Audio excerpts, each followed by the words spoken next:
Morning, dear friends and students. The series of lectures with respect to cardiovascular system. In this lecture, I will be discussing about the anti-arrhythmic drugs. The chapter பார்த்தீங்கன்னா rhythmனா normal rhythm of the heart. Arrhythmனா abnormal rhythm of the heart. So abnormal rhythm of the heart-க்கு treatment பண்ணக்கூடிய drugs வந்து anti arrhythmic drugs. Normal heart beat வந்து 72 beats per minute. இந்த heart beat அதிகமானா நம்ம டாக்கிகார்டியான்னு சொல்லுவோம். ஹார்ட் பீட் கம்மியானா பிராடிகார்டியா. அதுக்கப்புறம் ஏட்ரியல் டாக்கிகார்டியா, வென்ட்ரிகுலர் டாக்கிகார்டியா. அதாவது இந்த abnormal rhythm of the heart வந்து ஏட்ரியத்திலேருந்து வருதா இல்லை வென்ட்ரிக்கிலேருந்து வருதா அப்படிங்கிறத பொறுத்து நம்ம ஏட்ரியல் டாக்கிகார்டியா, வென்ட்ரிகுலர் டாக்கிகார்டியா அப்படின்னு சொல்லி டிவைட் பண்ணலாம். இப்போ what is mean by arrhythmias? அதனால் என்ன காரணம் அப்படின்னு பார்த்தீங்கன்னா, ஒன்று disorders of the impulse formation, இன்னொன்று வந்து disorders of the impulse conduction, or the combination of impulse formation or impulse conduction, defect in impulse formation or impulse conduction. The pacemaker of heart எதுன்னு பார்த்தீங்கன்னா SA node, P cube சொல்லுவோம். pacemaker primitive pale. So SA node தான் sino-auricular node தான் pacemaker of the heart because all the impulses are originating from the SA node. ஒரு நிமிஷத்துக்கு 72 impulse வருதுன்னா அந்த 72 இம்பல்ஸும் SA நோடிலிருந்து தான் வரும். What is mean by disorders of the impulse conduction அப்படின்னு பார்த்தீங்கன்னா, கண்டக்ஷன் வெலாசிட்டி வந்து 0.8 செகண்ட்ஸு. இப்போ 0.8 செகண்ட்ஸுனா 60 seconds is equal to 1 minute. 60 seconds divided by 0.8 போட்டிங்கன்னா நார்மல் ஹார்ட் பீட் நமக்கு வந்துடும். அப்போ what is mean by disorders of the impulse formation அப்படின்னா ectopic pacemaker. What is ectopic pacemaker? எஸ்ஏனோட தவிர்த்து வேற எங்கேயாவது இம்பல்ஸ் ஒரிஜினேட் ஆயிடுச்சுன்னா that is called ectopic pacemaker. இங்கே பார்த்தீங்கன்னா this is called normal rhythm of the heart. எஸ்ஏனோட impulse வருது, இந்த இம்பல்ஸ் வந்து கொஞ்சம் கொஞ்சமாக ஏவி நோடு போயிடுச்சு, பண்டில் ஆஃப் ஹிஸ் போயிடுச்சு. அப்போ ஒரு எஸ்என் ஆரம்பிக்கிற ஒரு இம்பல்ஸ் பண்டில் ஆஃப் ஹிஸ் போய் சேர்றதுக்கு, பர்கிஞ்சி ஃபைபர்ஸ் போய் சேர்றதுக்கு ஆகக்கூடிய டைம் வந்து 0.8 செகண்ட்ஸ். எஸ்என் ஆரம்பிக்கிற ஒரு இம்பல்ஸ் பண்டில் ஆஃப் ஹிஸ் போய் பண்டில் ஆஃப் ஹிஸ் அண்ட் பர்கிஞ்சி ஃபைபர்ஸுக்கு போய் சேர ஆகக்கூடிய நேரம் வந்து 0.8 செகண்ட்ஸ். அப்போ எவ்வரி 0.8 செகண்ட்ஸு ஒரு இம்பல்ஸ் வந்து ஒரிஜினேட் ஆகி கண்டக்ஷன் ஆகிட்டு இருக்கு. அப்படி பார்த்தீங்கன்னா per minute 72 impulses are originated and conducted in our heart. இங்கே பார்த்தீங்கன்னா ஏட்ரியல் அரித்மியாசிஸ் அப்படின்னு பார்த்தீங்கன்னா abnormal impulse formation from the atria. ஏட்ரியத்தில் எஸ்ஏனோட தவிர்த்து other part of the atrium can also able to produce the impulses. இது வந்து ஏட்ரியல் அரித்மியா. இதே மாதிரி அப்நார்மல் இம்பல்ஸ் வென்ட்ரிக்கிலேருந்து ஃபார்ம் ஆச்சுன்னா that is called ventricular arrhythmias. இப்போ ரொம்ப ஹார்ட் பீட் அதிகமாகிறப்ப அதை நம்ம ஃபிப்ரிலேஷன், ஃப்ளட்டர் அப்படின்னு சொல்லலாம். Atrial flutter, atrial fibrillation, ventricular flutter and ventricular fibrillation. So tachycardia, flutter, fibrillation இதெல்லாம் பார்த்தீங்கன்னா abnormal rhythm of the heart, otherwise it is called arrhythmiasis. So now what is the mechanism of cardiac arrhythmiasis? The various reasons for cardiac arrhythmiasis is ischemic heart, cardiac ischemia. அப்படி இல்லைன்னா excessive discharge or sensitivity to autonomic transmitters. adrenally. Exposure to some toxic substances. இது இல்லாம there may be unknown etiology. இதெல்லாம் வந்து cardiac arrhythmiasக்கு காரணங்களா இருக்கலாம். இப்போ disorders of impulse formation நான் ஏற்கனவே சொன்ன மாதிரி development of one ectopic pacemaker. எக்டோபிக்னா அப்நார்மல். எக்டோபிக் பிரெக்னன்சின்னு ஒன்று இருக்கு. எக்டோபிக் பிரெக்னன்சினா pregnancy other than the uterus. Uterus எங்கே இருக்கணும்னா அந்த க்ரோவிங் எம்ப்ரியோ எங்கே இருக்கணும்னா யூட்ரஸ்குள்ளே இருக்கணும். அது ஃபெலோப்பியன் டியூப்ல இருந்துச்சுன்னா அது பேர் எக்டோபிக் பிரெக்னன்சி. அதே மாதிரி இம்பல்சஸ் வந்து எஸ்என்னோட தவிர்த்து வேற எங்கேயாவது இருந்து கிளம்பிச்சுன்னா that is called ectopic pacemaker. That may arise from the conduction cells. Usually, the impulse formation is under the control of SCR node. If it slows down, too much conduction cells could become dominant. So, often a result of other injury, for example, ischemia-induced injury or hypoxia-induced injury. Or there may be development of oscillatory after depolarization. Depolarization, repolarization, threshold potential, resting potential, effective refractive period. இதெல்லாம் நான் பின்னாடி உங்களுக்கு explain பண்ணுவேன். It can initiate spontaneous activity in non-pacemaker tissues. Sometimes this may be also due to administration of certain drugs like distyles, cardiac glycosides given for the treatment of congestive cardiac failure, or norepinephrine that can also produce the arrhythmiasis. Now, what do you mean by disorders of the impulse conduction? Disorders of the impulse conduction, this is called the normal circuit. So, if the impulse are originating from the SCR node and it reaches all parts of the heart, there is no disturbances in the cardiac rhythm. Here you can see it is a unidirectional block. Therefore, when the impulse comes into this particular area, if this particular area is in refractory period, refractory period is the period on which the muscle do not respond for the stimuli. ஒரு மசிலோ ஒரு நியூரானோ refractive பீரியட்ல எந்த ஒரு செல்லுமே refractive பீரியட்ல இருக்கிறப்ப அது ஃபர்தரா இன்னொரு ஸ்டிமுலைக்கு ரெஸ்பாண்ட் பண்ணாது. That is called refractive period. இந்த ரிஃப்ராக்டிவ் பீரியட்ல ரெண்டு இருக்கு. ஒன்று வந்து இஃபெக்டிவ் ரிஃப்ராக்டிவ் பீரியட், இன்னொன்று வந்து absolute refractive period. Effective refractive period அப்படிங்கிறது என்னன்னா த muscle can respond for A further ஸ்டிமுலை. எப்பனா போன ஸ்டிமுலையோட இந்த ஸ்டிமுலை ரொம்ப ஸ்ட்ராங்காக இருந்துச்சுன்னா அது ரெஸ்பாண்ட் பண்ணும். அப்சல்யூட் ரிஃப்ராக்டிவ் பீரியட் அப்படிங்கிறது என்னன்னா ஒரு மசில் ரிஃப்ராக்டிவ் பீரியட்ல இருக்கு. இப்போ இன்னும் ஒரு ஸ்ட்ராங்கான ஸ்டிமுலை நீங்கள் கொடுத்தாலும் the muscle will not respond for the strongest stimuli. That is called absolute refractive period. So, இப்போ இங்கே இது வந்து ரிஃப்ராக்டிவ் பீரியட்ல இருக்கு. ரிஃப்ராக்டிவ் பீரியட்ல இருக்கிறப்ப it unable to stimulate that particular part of the heart so that it is diverted into some other region.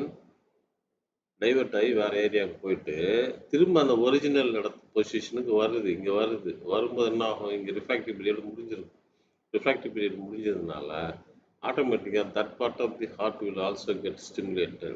So this is called re-entrant circuit. அப்போ ஒரு arrhythmiasis வந்து disorders of the impulse formation-ஆலையும் வரலாம், disorders of the impulse conduction-ஆலையும் வரலாம். So impulse conduction-ஆல impulse conduction defect இருந்ததுன்னா that may leads to bradycardia or may also leads to tachycardia. நம்ம இந்த ட்ரக்ஸை பற்றி படிக்கிறதுக்கு முன்னாடி எலக்ட்ரோஃபிசியாலஜி ஆஃப் கார்டியக் மசிலை பற்றி படிக்கணும். ஏன் படிக்கணும்னா இதுலேருந்து தான் நம்ம மெக்கானிசம் ஆஃப் ஆக்ஷனை வந்து டிரைவ் பண்ண போகிறோம். யூஸ்வலாக பார்த்தீங்கன்னா inside the cell is always remains electronegativity. Cello ஒரு நியூரானா பார்த்தீங்கன்னா இன்சைட் தி செல் வந்து எலக்ட்ரோநெகட்டிவிட்டி தான் இருக்கும். ஏன்னா அதுதான் வந்து ரெஸ்டிங் பொட்டன்ஷியல். ரெஸ்டிங் பொட்டன்ஷியல் வந்து -90 millivolt. A transmembrane electrical gradient is maintained with the interior of the cell negative with respect to outside the cell. That means intracellularly it is negative. Current is -90 millivolt. எதனால வருதுன்னா this is caused by unequal distribution of ions inside versus outside of the cell. Usually sodium and calcium ions concentration will be more in extracellular region when compared with the intracellular region, whereas potassium வந்து intracellularly அதிகமாக இருக்கும், extracellularly கம்மியாக இருக்கும். யூஸ்வலாக 3 potassium ion வெளியில் போச்சுன்னா 2 sodium ions தான் உள்ளே போகும். 3 பொட்டாசியம் அயான் வெளியில் போய் 2 சோடியம் அயான் தான் உள்ளே வரும். ஸோ ஆட்டோமேட்டிக்காக இது எலக்ட்ரோநெகட்டிவ்ல தான் இருக்கும். So these are all maintenance by ion selective channels, active pump and exchanges. இப்போ இது வந்து action potential curve. Resting potential -90 millivolt. ஏற்கனவே சொன்னால் ரெஸ்டிங் பொட்டன்ஷியல் வந்து -90 millivolt. So this is called spontaneous diastolic depolarization.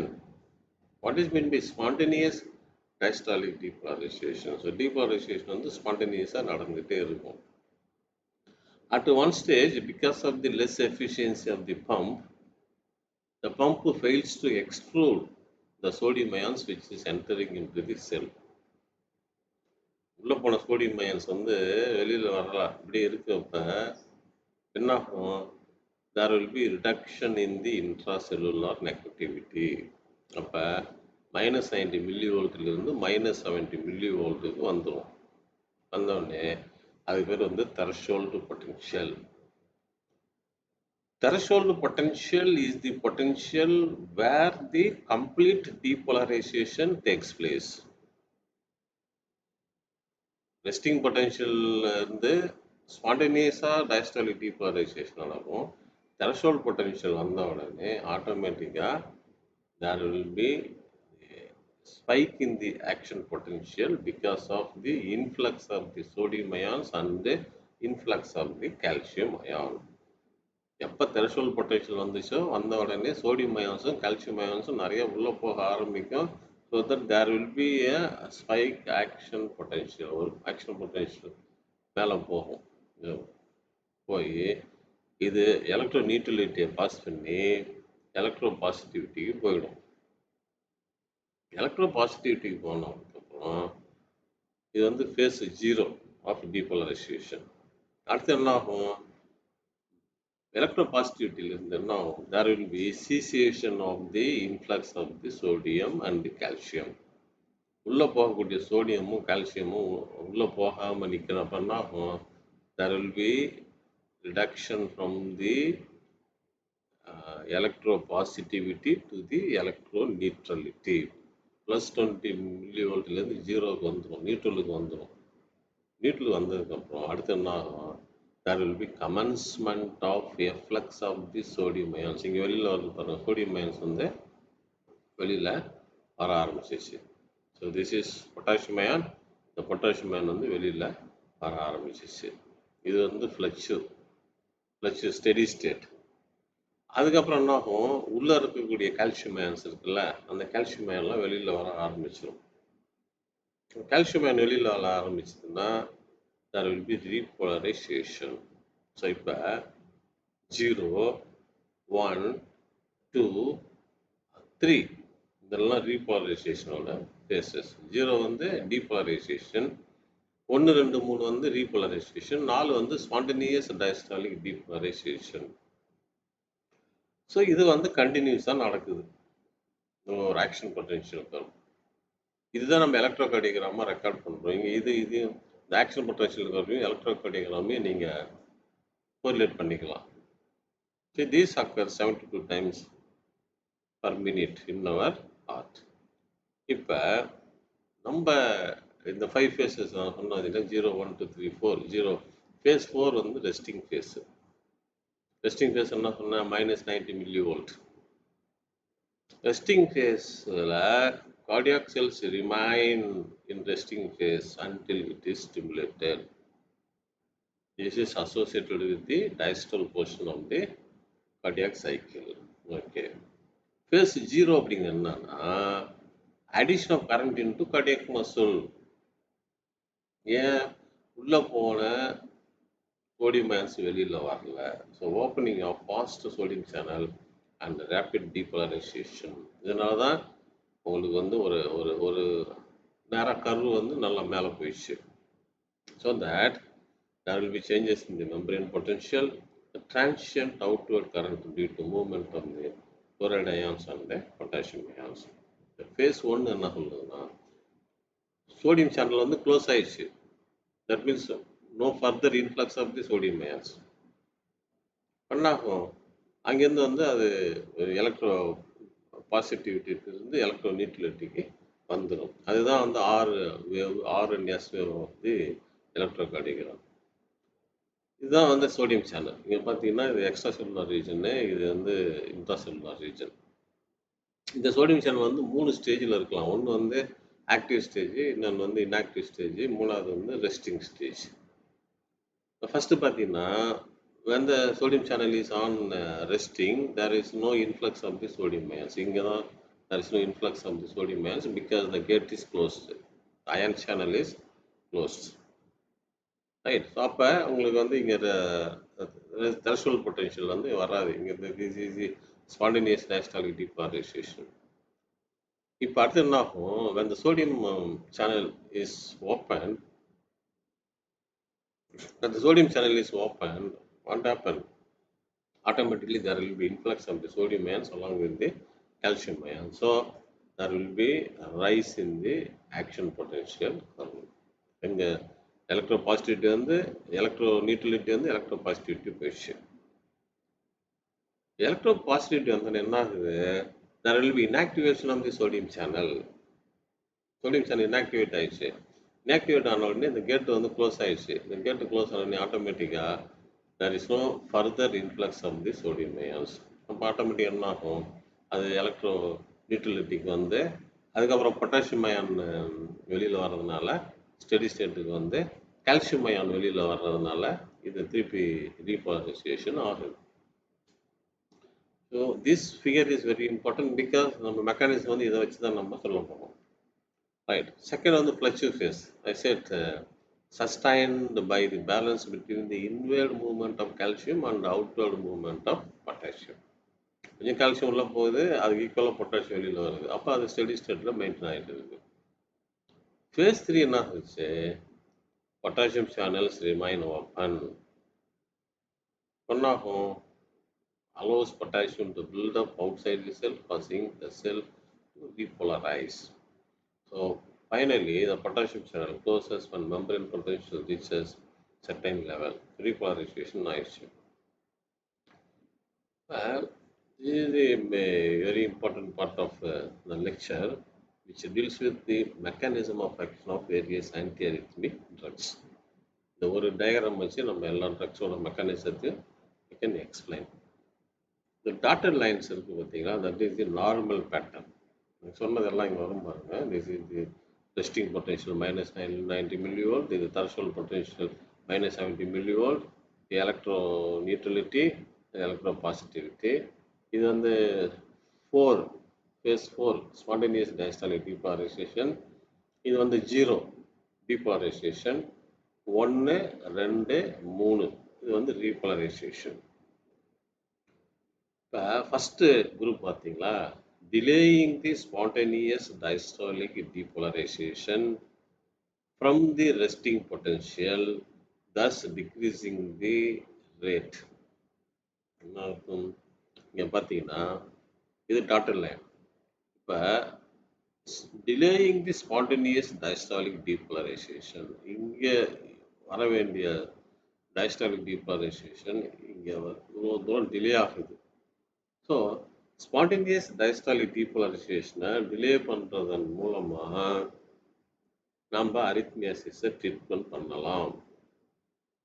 Almost all the drugs will delay, all the drugs which is used for arrhythmiasis can able to delay the spontaneous diastolic depolarization. Second பார்த்தீங்கன்னா increasing the excitation threshold potential. இங்கே threshold potential நார்மலாக -70 milli வோல்ட்ல வந்திருக்கு இல்லையா, இங்கே threshold potential -70 milli வோல்ட்ல வரல, இது கொஞ்சம் increase ஆயிருக்கு. Increasing the excitation threshold potential, threshold பொட்டென்ஷியலோட எக்ஸைட்டேஷன் வந்து இது அதிகப்படுத்துது. -70 மில்லி வோல்ட்ல வராமல் ஒரு -50 மில்லி வோல்ட்ல வர்ற மாதிரி பண்ணுது. அது குயினிடின், ப்ரோகைனமைட், ப்ரோபனலால். குயினிடின் தெரியும், குயினினோட ஐசோமர் தான் குயினிடின். குயினின் வந்து ஆன்டி மலேரியல் ட்ரக்ஸ், குயினிடின் வந்து ஆன்டி அரித்மிக் ட்ரக்ஸ். ப்ரோகைனமைடு, ப்ரோகைன் வந்து லோக்கல் அனஸ்தெட்டிக்ஸ், ப்ரோகைனமைடு ஒரு ஆன்டி அரித்மிக் ட்ரக்ஸ். யூஸ்வலாக local anesthetics can be used for the treatment of arrhythmiasis. Yeah, in local anesthetics also blockade of the generation and conduction of the impulses. In anti-arrhythmic drugs also there will be blockade of generation and conduction of the impulses. So quinidine, procainamide, propranolol, the drugs end with OL எல்லாமே beta blockers. The beta blockers can be used for the treatment of hypertension, angina pectoris, cardiac arrhythmiasis. The மூணாவது group of drugs பாருங்க, prolonging the resting period in part by increasing the maximum diastolic intracellular negativity. That means the intracellular negativity is away from zero. That means இங்கே -90 milli வோல்ட்ல இருந்த resting potential வந்து இங்கே -100 milli வோல்ட்டுக்கு வந்துச்சு. இந்த curve எங்கேருந்து கிளம்புதுன்னு பார்க்கணும், எங்கேருந்து ஸ்டார்ட் ஆகுதுன்னு பார்க்கணும். இந்த கர்வு இங்கேருந்து ஸ்டார்ட் ஆகுது, இந்த கர்வு இங்கேருந்து ஸ்டார்ட் ஆகுது. அப்போ resting potential is shifted away from zero.